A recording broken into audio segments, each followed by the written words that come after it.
Di tengah perjalanan sejarah bangsa Israel, lahirlah kumpulan tulisan yang kelak dikenal sebagai Ketuvim, tulisan-tulisan. Kisahnya dimulai setelah masa-masa penuh gejolak, ketika umat Israel mengalami pembuangan di Babilonia dan kemudian kembali ke Tanah Suci. Pada titik inilah, bukan hanya keberadaan mereka sebagai sebuah bangsa yang dipertaruhkan, tetapi juga identitas rohani dan kebijaksanaan yang diwariskan dari generasi ke generasi. Pada abad ke-6 sebelum Masehi, Babilonia menaklukkan Yerusalem, menghancurkan bait suci, dan membawa banyak orang Yahudi ke pengasingan. Di negeri asing itu, mereka tidak lagi memiliki kuil untuk beribadah atau imam untuk memimpin mereka. Yang tersisa hanyalah kenangan dan doa-doa yang tercurah dalam kesepian.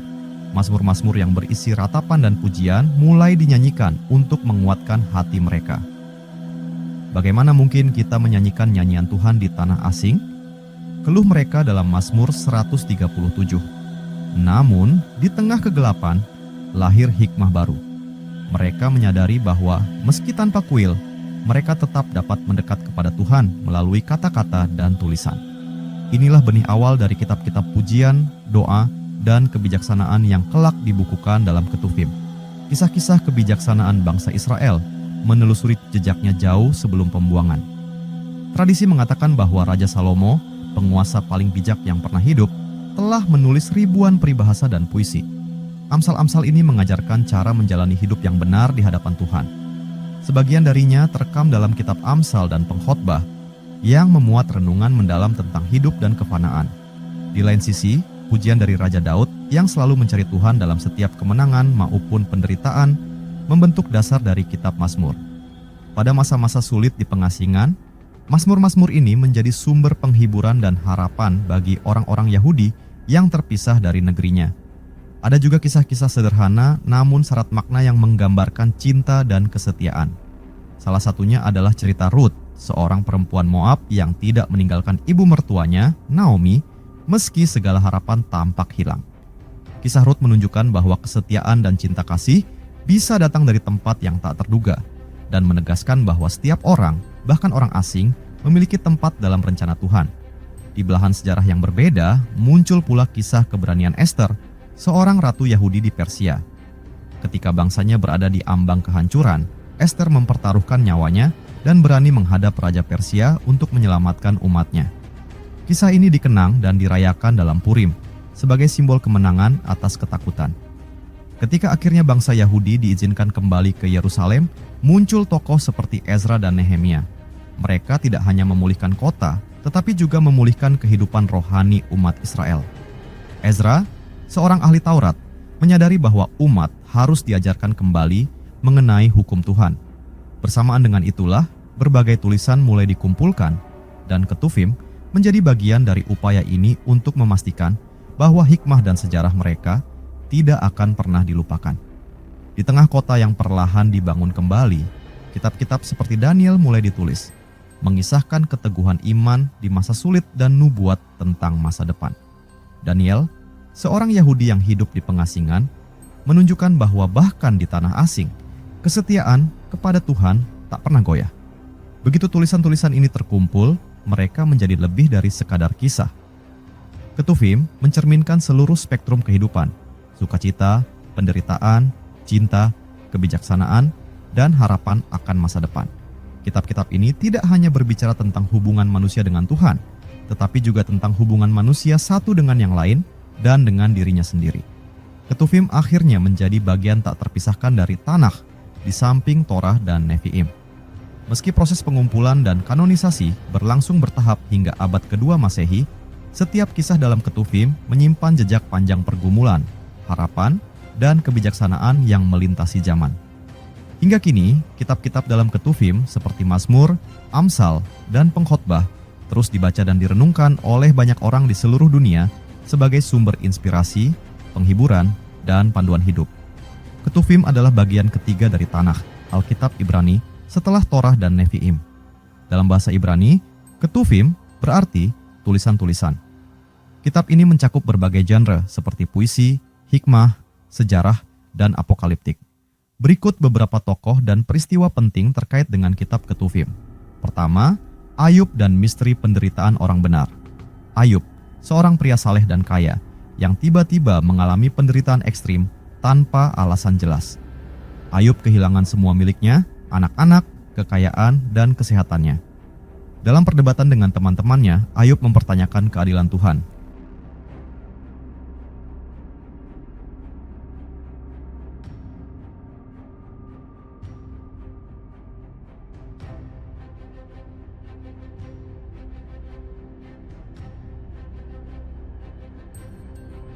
Mengapa Tuhan mengizinkan orang benar menderita? Bahkan saat Tuhan akhirnya berbicara kepada Ayub, ia tidak menjelaskan alasan penderitaannya, melainkan menegaskan bahwa ada kebijaksanaan ilahi di luar pemahaman manusia. Ayub 38-42. Di tanah Uz, hidup seorang pria bernama Ayub. Ia dikenal sebagai orang yang saleh, takut akan Tuhan, dan menjauhi kejahatan. Kehidupannya penuh berkah. Ia memiliki 7 anak laki-laki dan 3 anak perempuan, ribuan ternak, dan pelayan yang tak terhitung jumlahnya. Dari hari ke hari, Ayub selalu bersyukur kepada Tuhan, mempersembahkan korban bakaran bagi anak-anaknya, khawatir jika mereka mungkin tanpa sengaja berdosa dalam hati mereka. Namun, di alam surga, suatu peristiwa terjadi yang akan mengubah hidup Ayub selamanya. Tuhan sedang berbicara dengan malaikat-malaikatnya ketika sosok bernama Iblis muncul di hadapannya. "Dari mana engkau datang?" tanya Tuhan. "Aku berkeliling di bumi, berjalan-jalan di sana," jawab Iblis. Lalu Tuhan berkata, "Apakah engkau memperhatikan hambaku, Ayub? Tidak ada seorang pun di bumi seperti dia, orang yang tak bercela dan jujur, yang takut akan aku dan menjauhi kejahatan." Iblis yang penuh kelicikan tersenyum. "Apakah Ayub takut akan Tuhan dengan cuma-cuma? Bukankah engkau melindunginya dan segala yang dimilikinya? Coba saja engkau ulurkan tanganmu dan ambil segala miliknya. Lihatlah, ia pasti akan mengutuki engkau." Tuhan dengan tenang menjawab, "Baiklah, segala miliknya ada dalam tanganmu, hanya jangan ulurkan tanganmu atas dirinya." Tak lama kemudian, malapetaka mulai menimpa Ayub. Pada suatu hari, ketika ia sedang duduk di rumahnya, datanglah seorang pelayan dengan wajah ketakutan. "Tuan!" teriaknya. "Orang-orang Saba datang dan menyerang. Mereka merampas ternakmu dan membunuh para pelayan dengan pedang. Aku sendiri yang berhasil lari untuk memberitahumu." Belum selesai pelayan itu berbicara, datang pelayan lain dengan napas tersengal-sengal. "Tuan, api dari langit jatuh dan membakar semua dombamu serta para gembala. Hanya aku yang selamat." Tak lama, pelayan ketiga muncul. "Tuan, orang Kasdim datang dalam 3 pasukan, menyerang unta-untamu dan membunuh pelayan-pelayanmu. Hanya aku yang berhasil melarikan diri." Saat Ayub mencoba mencerna berita buruk itu, datanglah pelayan keempat dengan wajah yang lebih pucat. "Tuan, anak-anakmu. Mereka sedang berpesta di rumah kakak sulung mereka. Angin badai datang dari padang gurun dan menghantam rumah itu. Semua anakmu tertimpa reruntuhan dan mati. Aku sendiri yang selamat." Mendengar semua ini, Ayub berdiri, merobek pakaiannya, mencukur kepalanya, dan jatuh tersungkur ke tanah. Namun, di tengah kesedihan yang mendalam, ia berkata, "Dengan telanjang aku keluar dari kandungan ibuku, dengan telanjang pula aku akan kembali. Tuhan yang memberi, Tuhan yang mengambil, terpujilah nama Tuhan." Iblis yang tidak puas dengan hasil ini, kembali menemui Tuhan. "Apakah engkau memperhatikan hambaku Ayub?" tanya Tuhan lagi. "Meskipun engkau merusak segalanya darinya, ia tetap setia kepadaku." Iblis berkata, "Kulit ganti kulit. Manusia akan memberikan segala yang dimilikinya demi nyawanya. Tetapi, ulurkanlah tanganmu dan sentuhlah tulang dan dagingnya. Ia pasti akan mengutuki engkau." Tuhan mengizinkan, "Ayub ada dalam tanganmu. Hanya jangan cabut nyawanya." Segera, iblis menimpakan penyakit kulit yang mengerikan kepada Ayub dari ujung kaki hingga kepalanya. Ayub duduk di abu dan menggunakan pecahan beling untuk menggaruk-garuk tubuhnya yang penuh luka. Istrinya mendekatinya dan berkata, "Masihkah engkau berpegang pada kesalehanmu? Kutukilah Tuhan dan matilah." Tetapi Ayub menjawab, "Engkau berbicara seperti perempuan yang bodoh. Apakah kita hanya menerima yang baik dari Tuhan dan tidak menerima yang buruk?" Meski menderita begitu hebat, Ayub tidak berbuat dosa dengan perkataannya. 3 sahabat Ayub, Elifas, Bildad, dan Zofar datang untuk menghiburnya. Ketika mereka melihat Ayub dari jauh, mereka hampir tidak mengenalinya karena penderitaannya begitu parah. Mereka menangis, merobek jubah mereka, dan duduk bersamanya di tanah selama 7 hari dan 7 malam tanpa berkata sepatah kata pun, karena mereka melihat betapa besar kesakitan Ayub. Setelah waktu itu, Ayub membuka mulutnya dan mengutuk hari kelahirannya. "Mengapa aku dilahirkan?" keluhnya. "Mengapa aku tidak mati sejak rahim ibuku? Aku lebih baik mati daripada mengalami penderitaan ini." Elifas berbicara pertama, berusaha menghibur Ayub dengan mengatakan bahwa Tuhan pasti menghukum karena dosa-dosa tersembunyi. Namun Ayub menolak karena ia tahu bahwa ia tidak bersalah. Percakapan antara Ayub dan ketiga sahabatnya berlangsung lama dengan mereka mencoba menjelaskan penderitaan Ayub sebagai hukuman Tuhan, sementara Ayub mempertahankan bahwa ia telah hidup dalam integritas. Ayub terus berseru kepada Tuhan, bertanya mengapa orang benar harus menderita.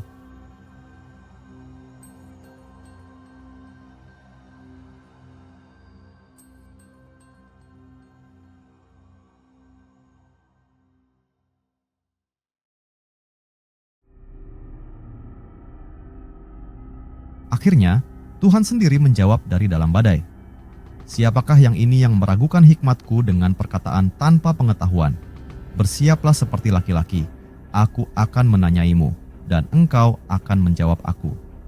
Tuhan menunjukkan kebesarannya, bertanya kepada Ayub tentang penciptaan dunia dan segala makhluknya, menunjukkan bahwa pemahaman manusia sangat terbatas dibandingkan dengan hikmat ilahi. Ayub dalam kerendahan hati menjawab, "Aku tahu bahwa engkau sanggup melakukan segala sesuatu dan tidak ada yang mustahil bagimu. Aku berbicara tentang hal-hal yang tidak kupahami, hal-hal yang terlalu ajaib bagiku." Akhir dari kisah ini, Tuhan memberkati Ayub kembali dengan 2 kali lipat dari apa yang sebelumnya ia miliki. Ia diberi kekayaan, ternak, dan anak-anak baru. Tuhan memulihkan segala yang hilang dan Ayub hidup panjang umur, melihat anak cucunya hingga generasi keempat. Pesan moral dari kisah Ayub adalah tentang kesabaran, ketekunan, dan iman di tengah penderitaan, yang pada akhirnya akan mendatangkan berkat dari Tuhan bagi mereka yang setia. Kedua, Daniel dan misteri penglihatan tentang akhir zaman. Daniel, seorang nabi dan penasihat kerajaan di Babilonia. Daniel menerima penglihatan apokaliptik tentang kerajaan-kerajaan dunia dan datangnya anak manusia, Daniel 7. Ia juga mendapat nubuat tentang 70 minggu yang mengungkap masa depan umat Israel, Daniel 9.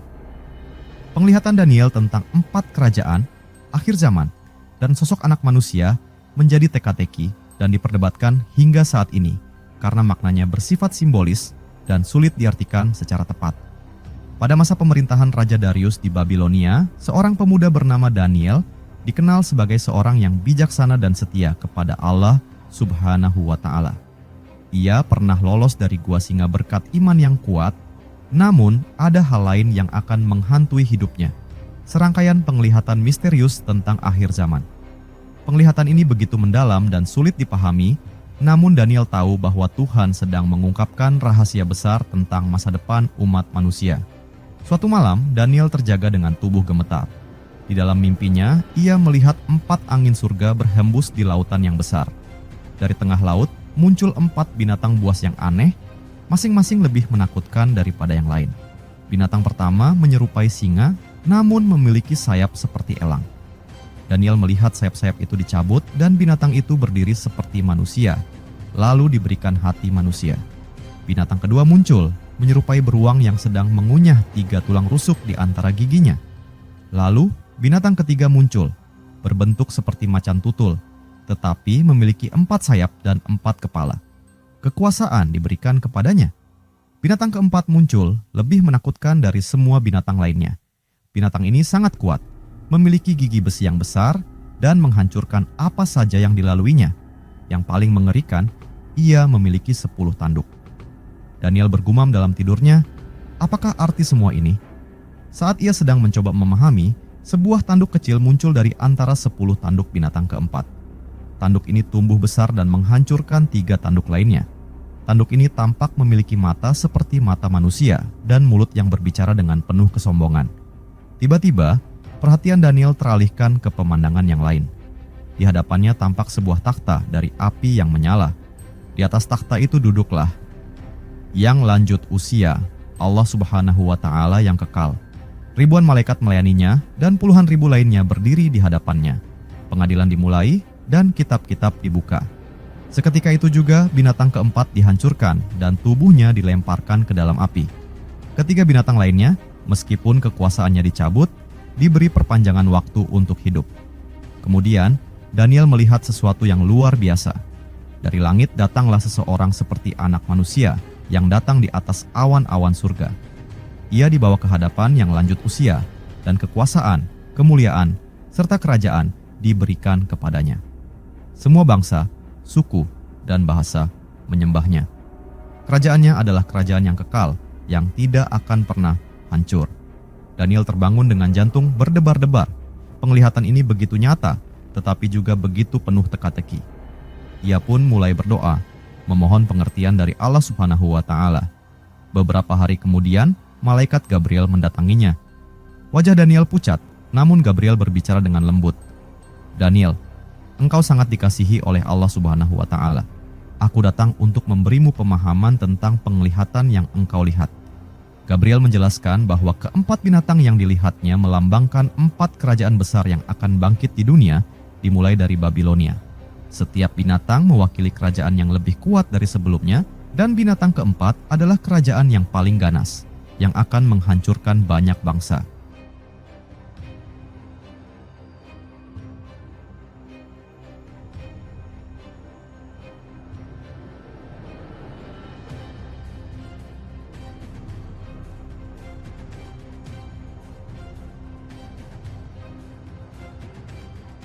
Tanduk-tanduk pada binatang keempat, lanjut Gabriel, melambangkan raja-raja yang akan muncul dari kerajaan itu.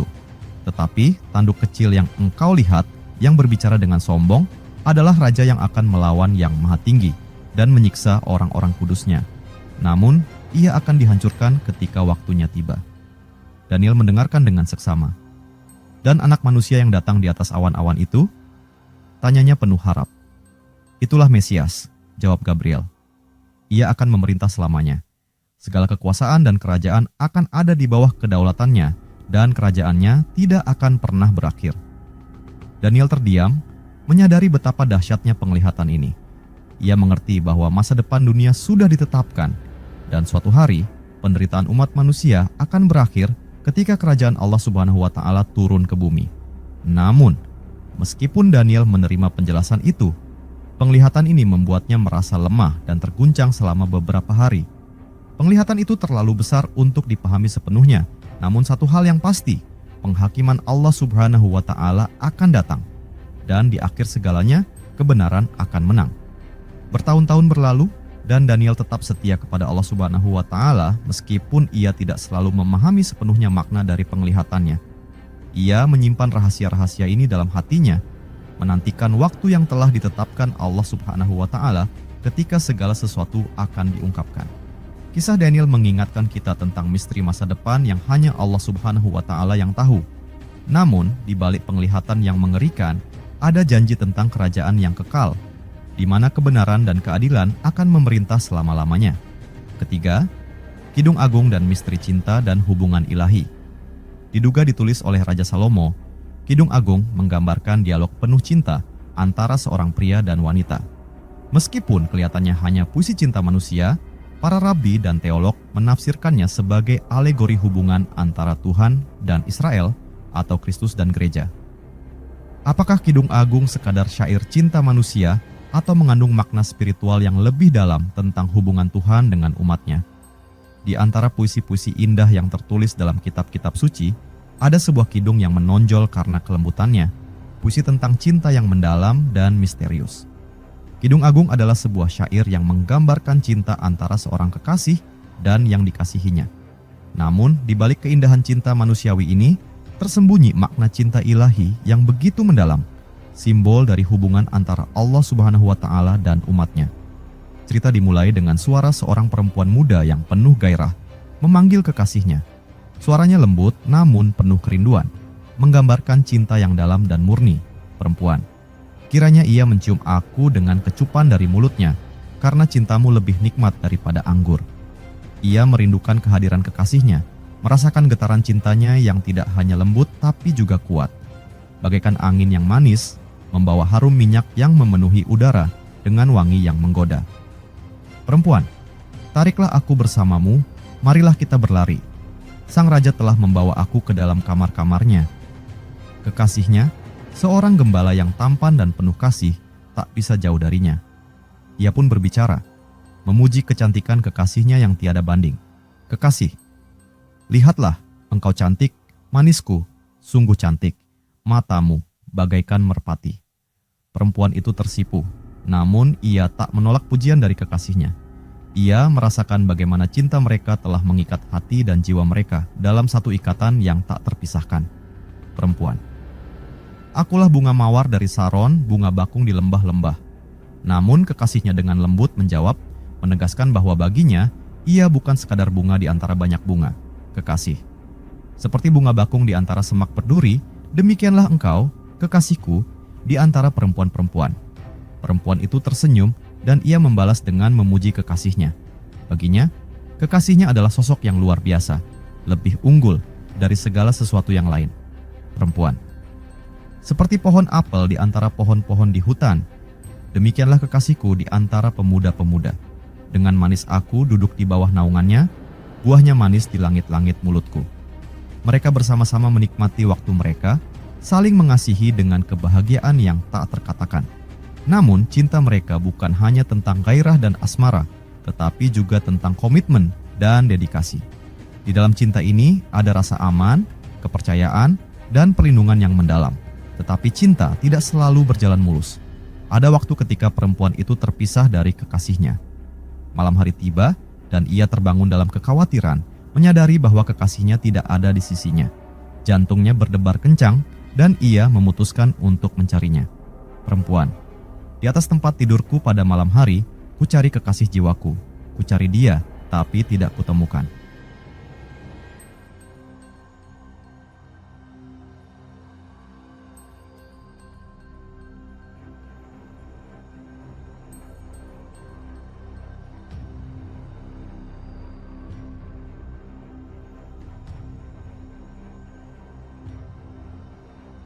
Ia bangkit, berjalan di jalanan kota, melalui gang-gang, mencari kekasih yang ia cintai.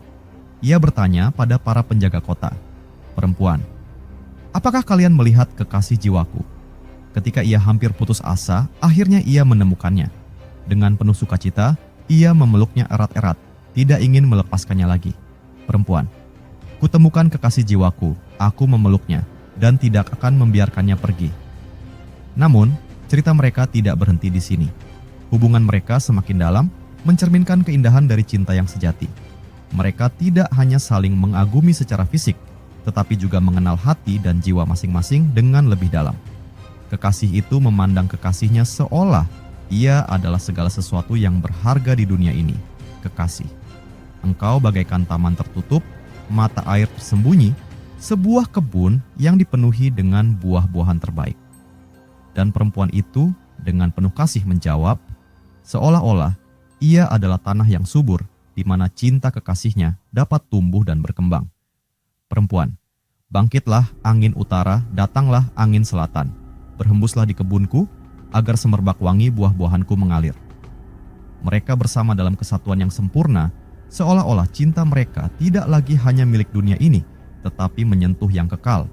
Seolah-olah cinta mereka merupakan pantulan dari cinta Allah Subhanahu wa Ta'ala kepada umatnya. Seiring berjalannya waktu, cinta mereka terus menguat dan mereka mulai memahami bahwa cinta sejati bukan hanya tentang kebahagiaan di saat-saat indah, tetapi juga tentang ketabahan, kepercayaan, dan kesetiaan di saat-saat sulit. Mereka merasakan bahwa cinta ini adalah cerminan dari sesuatu yang lebih besar, lebih mendalam, cinta yang tak terbatas dan kekal. Kekasih, air yang banyak tak dapat memadamkan cinta, sungai-sungai tak dapat menghanyutkannya. Kisah cinta mereka berakhir dengan sebuah janji bahwa cinta sejati ini akan bertahan selamanya. Mereka menyadari bahwa cinta yang mereka alami di dunia ini adalah bayangan dari cinta yang lebih besar, yang berasal dari Allah Subhanahu wa Ta'ala. Melalui cinta ini, mereka belajar tentang pengorbanan, kesetiaan, dan kasih yang abadi. Pesan moral dari Kidung Agung adalah bahwa cinta, baik dalam hubungan manusia maupun antara Allah Subhanahu wa Ta'ala dan umatnya, adalah sesuatu yang suci, kuat, dan kekal. Cinta adalah refleksi dari kasih Tuhan yang tak berkesudahan kepada ciptaannya. Keempat, Asaf dan misteri keadilan dalam Mazmur 73. Asaf, salah satu penulis Mazmur, memimpin pujian di bait suci. Dalam Mazmur 73, Asaf bergumul dengan pertanyaan mengapa orang jahat hidup makmur sementara orang benar menderita. Setelah merenungkan di bait suci, ia menemukan jawabannya bahwa kemakmuran orang fasik hanyalah sementara. Bagaimana keadilan Tuhan bekerja? Asaf menyadari bahwa hidup orang benar akan berakhir dalam damai dengan Tuhan, sementara orang fasik akhirnya akan hancur. Di antara para pemazmur, ada seorang bernama Asaf, seorang musisi dan penyair yang setia melayani di bait suci. Namun, meskipun ia dikenal sebagai orang yang dekat dengan Tuhan, hatinya pernah dilanda kebingungan dan pergumulan batin yang mendalam tentang keadilan Tuhan.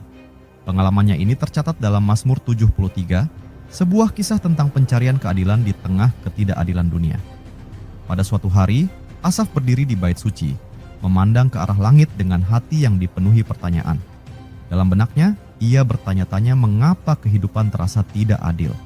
Ia melihat orang-orang fasik yang tidak mengenal Tuhan, hidup dengan mudah dan penuh keberuntungan. Mereka tidak menderita seperti orang-orang yang setia, dan Asaf merasa terjebak dalam dilema moral yang menyakitkan. Asaf berbisik kepada dirinya sendiri, "Sungguh, Tuhan itu baik bagi orang yang tulus hati, bagi mereka yang bersih hatinya. Namun aku hampir tergelincir. Aku hampir tersandung dalam jalanku ketika aku iri melihat kemakmuran orang fasik." Asaf ingat bagaimana ia memperhatikan orang-orang yang hidup dalam kesombongan. Mereka tidak mengenal penderitaan, tubuh mereka tampak sehat dan kuat. Mereka tidak menghadapi kesulitan yang sama seperti orang lain. Malah, mereka hidup dalam kekayaan, seringkali dengan sikap angkuh dan sombong, mengejek orang-orang yang lebih lemah. Asaf mengeluh dalam hatinya. Mereka tidak mengalami kesakitan. Mereka tidak terkena kesusahan seperti manusia biasa. Kesombongan menjadi kalung mereka, kekerasan adalah jubah mereka. Dari hati mereka keluar kejahatan, dan mereka berbicara dengan keangkuhan. Asaf merasa terluka dalam batinnya. Bagaimana bisa orang-orang yang hidup dalam dosa tetap menikmati kemakmuran? Ia mulai meragukan keadilan Tuhan. Ia bertanya-tanya apakah pengabdian dan kesalehannya sia-sia. Asaf berkata dengan getir, "Sia-sialah aku menjaga hatiku bersih dan mencuci tanganku dalam ketidakbersalahan, karena setiap hari aku menderita, setiap pagi aku dihukum."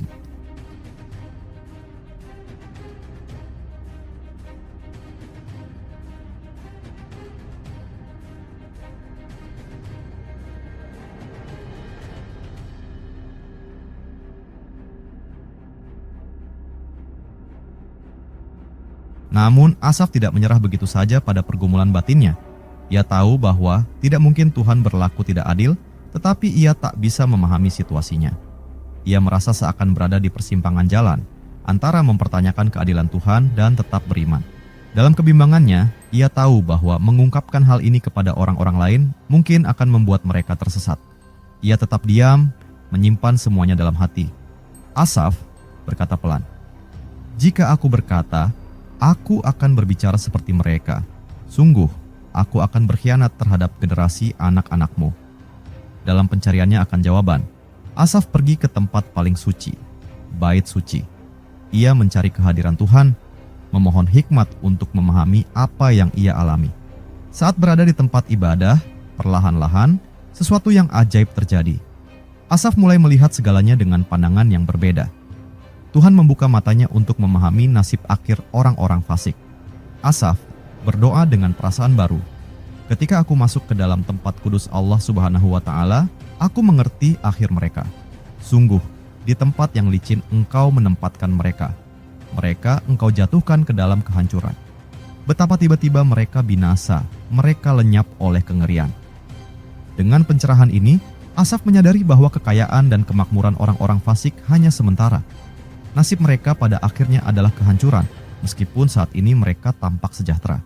Hidup mereka seperti mimpi yang cepat berlalu, dan pada saat kematian tiba, semua yang mereka banggakan akan lenyap.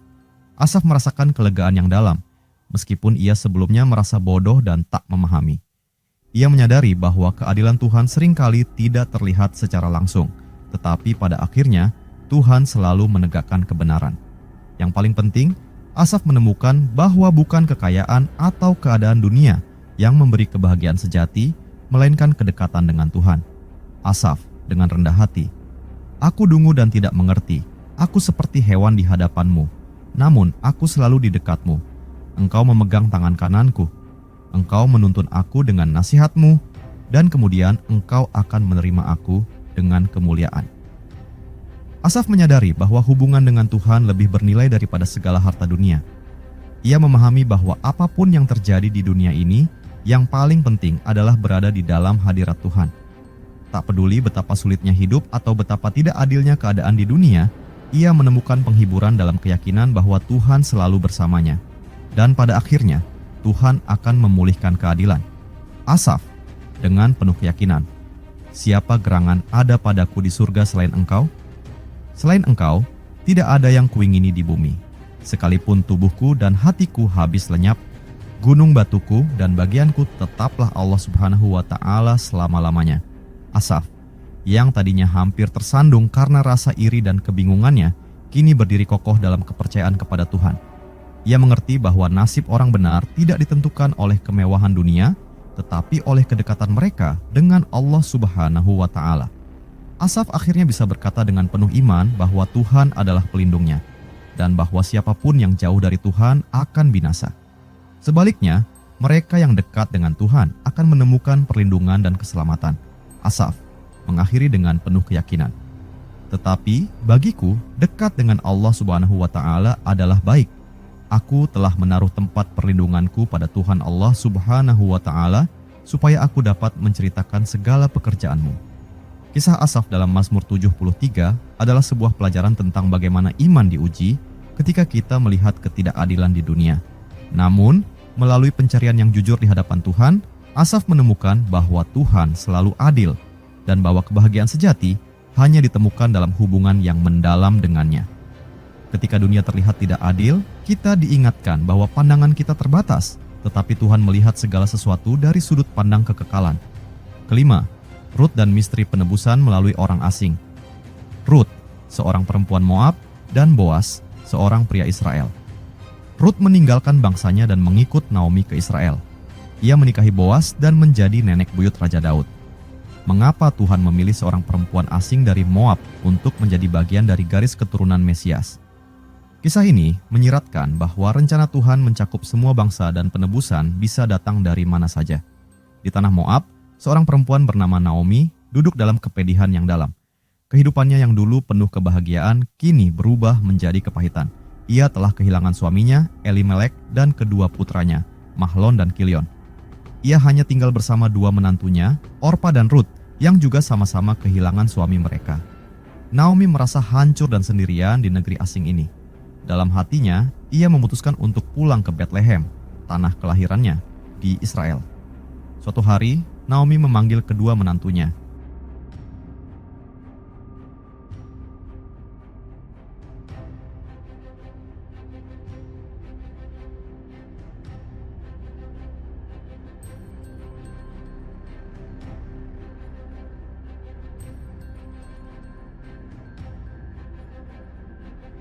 "Naomi, pulanglah anak-anakku.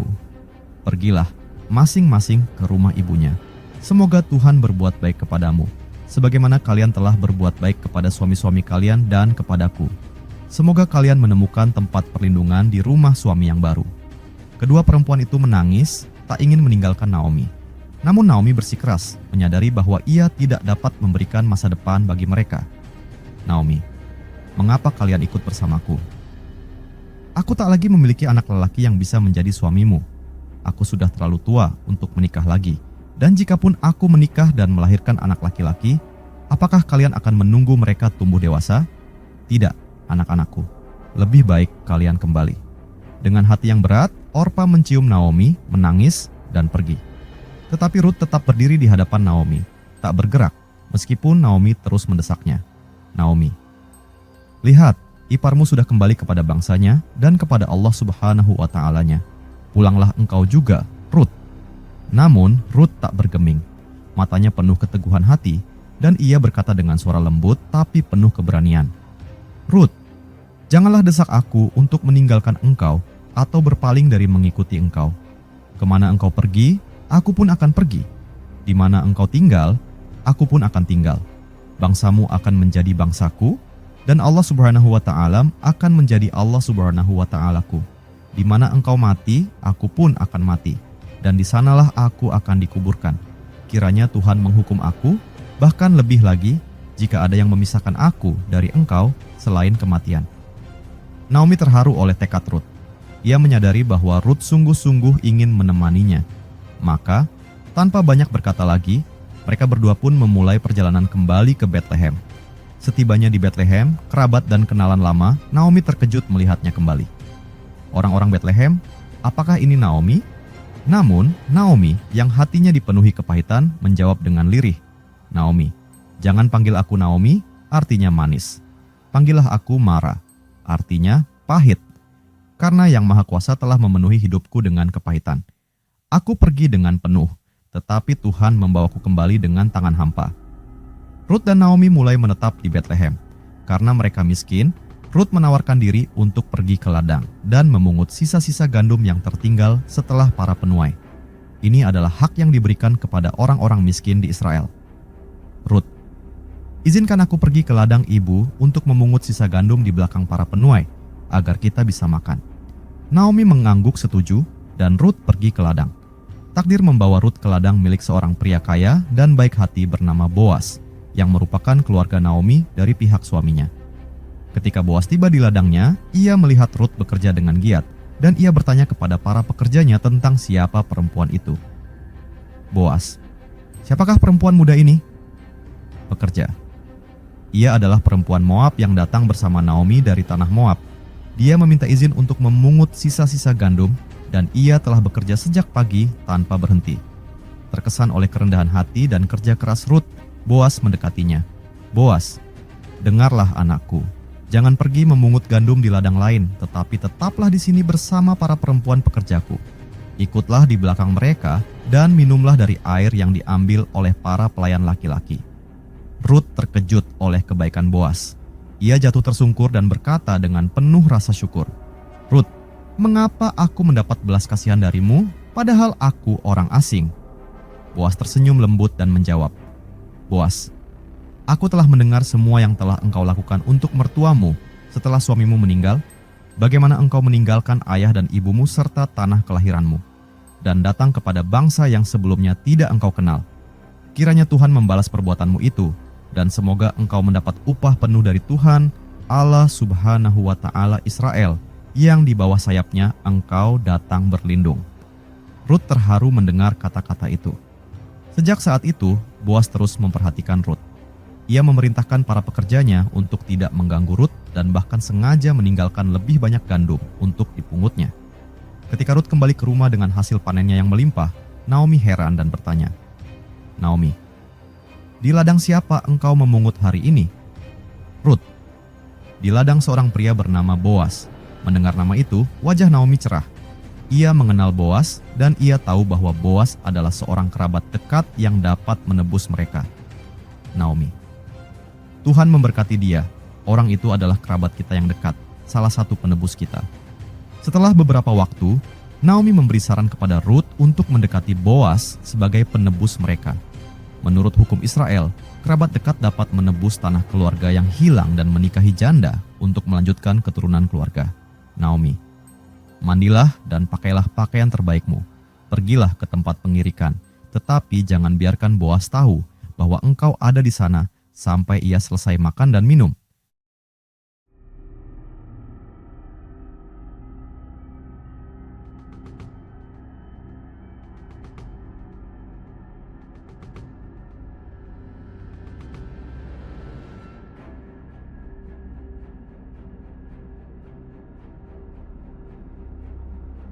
Ketika ia berbaring, perhatikan di mana ia tidur. Lalu datanglah dan bukalah selimut di kakinya dan berbaringlah. Ia akan memberitahumu apa yang harus kau lakukan. Rut melakukan seperti yang disuruh oleh Naomi. Ketika Boas terbangun tengah malam dan melihat Rut berbaring di kakinya, ia terkejut. Boas, siapakah engkau? Rut, aku Rut, hambamu. Bentangkanlah sayapmu atas hambamu, karena engkau adalah penebus kami." Boas tersenyum, terharu dengan keberanian Rut. Ia menghargai kesetiaan dan kerendahan hati Rut, tetapi ia tahu ada seorang penebus yang lebih dekat daripada dirinya. Boas berjanji akan menyelesaikan masalah ini keesokan harinya. Boas menemui penebus yang lebih dekat dan menjelaskan situasinya. Namun, ketika penebus itu menolak karena tidak ingin merusak warisannya sendiri, Boas dengan sukacita menerima tanggung jawab sebagai penebus. Ia menikahi Rut, dan melalui pernikahan itu, Rut dan Naomi ditebus. Tak lama setelah itu, Rut melahirkan seorang putra yang mereka beri nama Obed. Obed kemudian menjadi kakek dari Raja Daud, leluhur dari Mesias yang dijanjikan.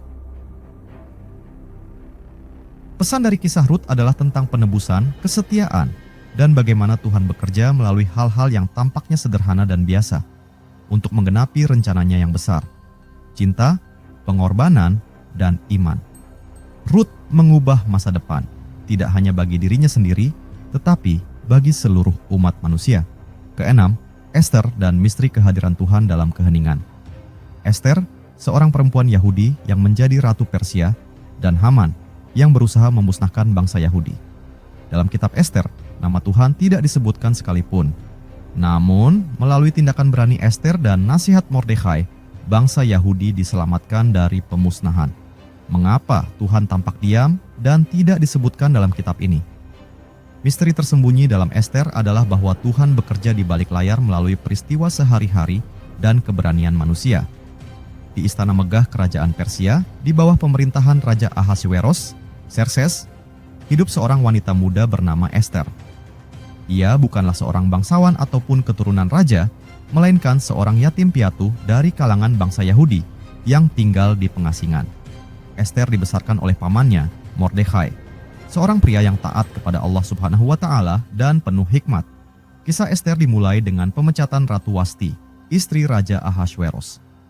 Wasti menolak perintah raja untuk tampil di hadapannya dan para bangsawan saat pesta besar diadakan.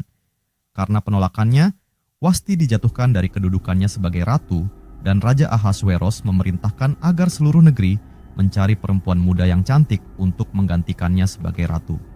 Ester, dengan kecantikannya yang luar biasa, dibawa ke istana dan dipersiapkan bersama banyak perempuan lain. Namun, ada sesuatu yang berbeda dalam diri Ester. Walaupun ia seorang asing, seorang Yahudi, ia memancarkan kelembutan dan kebijaksanaan yang membuatnya menarik perhatian Hegai, kepala istana yang bertugas mempersiapkan para gadis. Dengan nasihat dan bantuan Hegai, Ester menerima perawatan khusus dan akhirnya dipilih oleh Raja Ahasweros sebagai ratu baru Persia. Namun, di balik kemewahan istana, ada ancaman yang membayangi kehidupan Ester dan bangsanya. Seorang pria bernama Haman, seorang pejabat tinggi kerajaan yang sangat berkuasa, dipenuhi kebencian terhadap Mordekhai. Kebencian ini muncul ketika Mordekhai menolak untuk membungkuk dan memberi hormat kepadanya, karena Mordekhai hanya menyembah Allah Subhanahu wa Ta'ala yang hidup. Dengan dendam membara, Haman tidak hanya ingin menghukum Mordekhai, tetapi juga seluruh bangsa Yahudi yang tersebar di kerajaan Persia. Ia merancang sebuah dekret untuk memusnahkan seluruh orang Yahudi dalam satu hari. Haman berhasil meyakinkan Raja Ahasweros untuk menandatangani dekret tersebut, tanpa menyadari bahwa Ester, ratu kesayangannya, juga berasal dari bangsa Yahudi. Ketika Mordekhai mendengar tentang dekret ini, ia merobek pakaiannya, mengenakan kain kabung, dan duduk di gerbang istana dengan hati yang hancur. Ia mengirim pesan kepada Ester, memohon agar ia menggunakan posisinya sebagai ratu untuk membela bangsanya. Mordekhai dalam pesan, "Janganlah berpikir bahwa engkau akan terluput di istana raja lebih dari semua orang Yahudi. Sebab jika engkau berdiam diri pada saat seperti ini, pertolongan dan kelepasan untuk orang Yahudi akan datang dari tempat lain, tetapi engkau dan kaum keluargamu akan binasa. Siapa tahu, mungkin justru untuk saat seperti ini engkau datang sebagai ratu." Ester tertegun membaca pesan itu. Ia tahu bahwa mendekati raja tanpa dipanggil bisa berarti kematian, bahkan bagi seorang ratu. Namun, kata-kata pamannya membakar semangat dalam dirinya. Ester menyadari bahwa mungkin inilah alasan mengapa Tuhan membawanya ke posisi ini, untuk menyelamatkan bangsanya.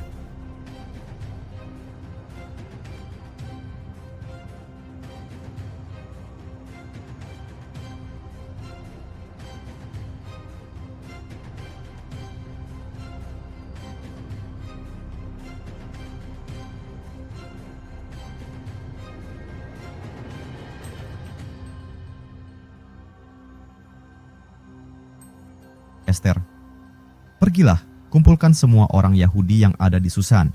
Berpuasalah untuk aku, jangan makan dan jangan minum selama 3 hari siang dan malam. Aku pun akan berpuasa demikian bersama para dayang-dayangku. Kemudian, aku akan menghadap raja, sekalipun itu melawan hukum. Jika aku harus mati, biarlah aku mati. Setelah 3 hari berpuasa, dengan keberanian yang luar biasa, Ester mengenakan pakaian kebesaran kerajaannya dan mendekati istana raja. Hati berdebar, namun ia melangkah dengan mantap. Ketika Raja Ahasveros melihatnya, ia mengulurkan tongkat emasnya sebagai tanda bahwa Ester diizinkan berbicara.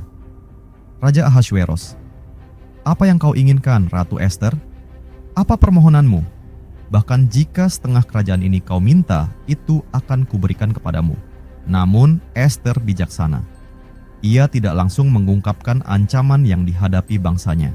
Sebaliknya, ia mengundang raja dan Haman ke sebuah pesta yang akan ia adakan. Pada pesta pertama, raja sekali lagi bertanya apa yang diinginkan Ester, tetapi Ester hanya mengundang mereka ke pesta kedua yang akan diadakan keesokan harinya. Sementara itu, Haman pulang dengan hati yang bangga karena diundang secara eksklusif oleh ratu. Namun, kemarahannya terhadap Mordekai masih membara. Ia memutuskan untuk membangun tiang gantungan yang tinggi untuk Mordekai dan berencana meminta izin dari raja keesokan harinya. Namun, malam itu, Tuhan bekerja dalam keheningan. Raja tidak bisa tidur dan memerintahkan agar buku sejarah kerajaan dibacakan kepadanya. Dalam catatan itu, raja menemukan bahwa Mordekai pernah menyelamatkan nyawanya dari rencana pembunuhan, tetapi tidak pernah diberi penghargaan. Pagi harinya, ketika Haman datang untuk meminta izin menggantung Mordekai, raja malah bertanya bagaimana cara terbaik untuk menghormati seseorang yang telah berjasa bagi raja. Haman, yang berpikir raja bermaksud untuk menghormatinya, menyarankan agar orang tersebut dipakaikan jubah kerajaan dan diarak keliling kota dengan kuda raja. Raja pun menyuruh Haman melakukan semua itu untuk Mordekai. Haman dipermalukan, tetapi penderitaannya belum berakhir. Pada pesta kedua yang diadakan oleh Ester, raja sekali lagi menanyakan apa permohonan sang ratu. Dengan hati-hati, Ester akhirnya mengungkapkan kebenaran. Ester, jika aku mendapat kemurahan di hadapanmu, ya raja, dan jika engkau berkenan, selamatkanlah nyawaku dan nyawa bangsaku. Sebab kami telah dijual, aku dan bangsaku, untuk dibinasakan. Raja terkejut. Raja Ahasveros, siapa yang berani melakukan hal ini? Ester, orang itu adalah Haman, musuh kami. Murka raja meluap. Ia memerintahkan agar Haman dihukum mati, dan tiang gantungan yang dibuat Haman untuk Mordekai justru digunakan untuk menghukum Haman. Dekret untuk memusnahkan orang Yahudi dibatalkan, dan Mordekai diangkat menjadi pejabat tinggi di kerajaan. Melalui keberanian dan iman Ester, bangsanya diselamatkan dari pemusnahan. Meskipun nama Tuhan tidak pernah disebutkan secara eksplisit dalam kisah ini, jejak tangannya terlihat jelas di setiap langkah. Dalam keheningan dan melalui peristiwa-peristiwa tersembunyi, Tuhan bekerja menyelamatkan umatnya melalui Ester. Pesan moral dari kisah Ester adalah bahwa Tuhan selalu hadir, bahkan dalam keheningan. Ia bekerja melalui situasi yang tampaknya biasa dan manusia yang tidak sempurna untuk menggenapi rencananya yang besar. Keberanian dan kesetiaan kepada panggilannya, seperti yang ditunjukkan Ester, dapat membawa perubahan besar. Ketuvim memuat ragam karya yang menggambarkan pengalaman umat Israel dalam berbagai bentuk: doa, hikmah, sejarah, dan penglihatan masa depan. Ini merupakan bagian penting dalam kehidupan spiritual dan liturgi Yahudi. Kitab Ketuvim, bagian dari Tanakh atau Alkitab Ibrani, memuat banyak pelajaran berharga yang tidak hanya relevan bagi umat Yahudi, tetapi juga bagi kaum Muslim. Sebagai kitab yang penuh hikmah, Ketuvim berisi berbagai kisah, puisi, doa, dan kebijaksanaan yang mengajarkan nilai-nilai kehidupan, ketekunan dalam menghadapi cobaan, serta kepercayaan kepada Tuhan yang Maha Kuasa. Meskipun Ketuvim merupakan bagian dari tradisi Yahudi, terdapat banyak titik temu dengan ajaran-ajaran Islam yang menekankan pentingnya hubungan manusia dengan Tuhan, serta panduan moral dan etika yang tinggi. Mengambil pelajaran dari kitab Ketuvim bagi kaum Muslim adalah upaya untuk memahami lebih dalam kisah-kisah para nabi dan umat terdahulu yang juga diakui dalam Al-Quran. Dalam Islam, para nabi seperti Daud, David, Sulaiman, Solomon, dan Ayub, Job, merupakan figur penting yang diabadikan juga dalam Ketuvim. Kisah mereka mengajarkan umat manusia untuk tetap berserah diri kepada Allah Subhanahu wa Ta'ala di tengah kesulitan, serta pentingnya berpegang pada nilai-nilai kebenaran dan keadilan. Sebagai contoh, kitab Ayub dalam Ketuvim menceritakan tentang kesabaran dan ketabahan Ayub dalam menghadapi penderitaan, sebuah pelajaran yang sejalan dengan konsep sabar yang sangat ditekankan dalam Islam.